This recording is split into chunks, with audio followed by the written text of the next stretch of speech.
इस विश्लेषण में सीधे गीता के अध्याय 3 पर चलते हैं और देने के अद्भुत ब्रह्मांडीय चक्र को समझते हैं। अपार सफलता पाने के बाद भी अक्सर लोग अंदर से बिल्कुल खाली क्यों महसूस करते हैं, सोचने वाली बात है। वहीं दूसरी ओर कुछ लोग कम में भी बेहद खुश रहते हैं। यहीं पारस्परिक विकास का नियम सामने आता है। ये प्राचीन ज्ञान बताता है कि सिर्फ अपने स्वार्थ के लिए जीना दरअसल जीवन के मूल उद्देश्य से भटकना है। इंसान और प्रकृति के बीच का ये आपसी सहयोग ही हमारे अस्तित्व और संतुलन का सबसे गहरा रहस्य है। सबसे दिलचस्प बात, यहाँ देवता केवल ईश्वर नहीं है, इसमें हमारा समाज, प्रकृति और हमारे सहयोगी भी शामिल हैं। जो बिना कुछ वापस दिए सिर्फ संसाधनों का इस्तेमाल करता है, उसे सीधे तौर पर चोर कहा गया है। ज्ञान और संसाधन साझा करने से सिर्फ व्यक्तिगत ही नहीं, बल्कि सामूहिक रूप से सबकी सफलता कई गुना बढ़ती है।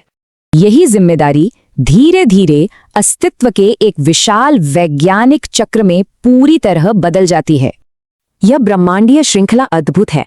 हमारे साधारण कार्य भी सृष्टि को पालने वाली विशाल शक्ति बन जाते हैं। पूरी ईमानदारी से किया गया हर कार्य सृष्टि की मदद करता है। कोई भी कर्म कभी हवा में नहीं जाता।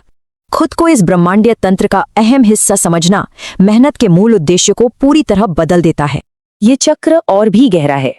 हर सही और निस्वार्थ कार्य सीधे उसी सर्वोच्च ईश्वरीय शक्ति से पैदा होता है। इसलिए निस्वार्थ कर्म या यज्ञ में शामिल होना हमारी मेहनत और शाश्वत दिव्यता के बीच मजबूत पुल बनाता है। सच्ची पूर्णता सिर्फ तब मिलती है जब हमारा निस्वार्थ श्रम और ईश्वरीय इच्छा पूरी तरह एक हो जाते हैं। अंततः सच्ची सफलता पैसों से कहीं आगे है। ये देने के इस शाश्वत चक्र में हमारी सक्रिय भागीदारी है। जब हम अपने दैनिक कार्यों को निस्वार्थ प्रसाद मानते हैं, तो संपूर्ण ब्रह्मांड हमारा रास्ता आसान करने लगता है।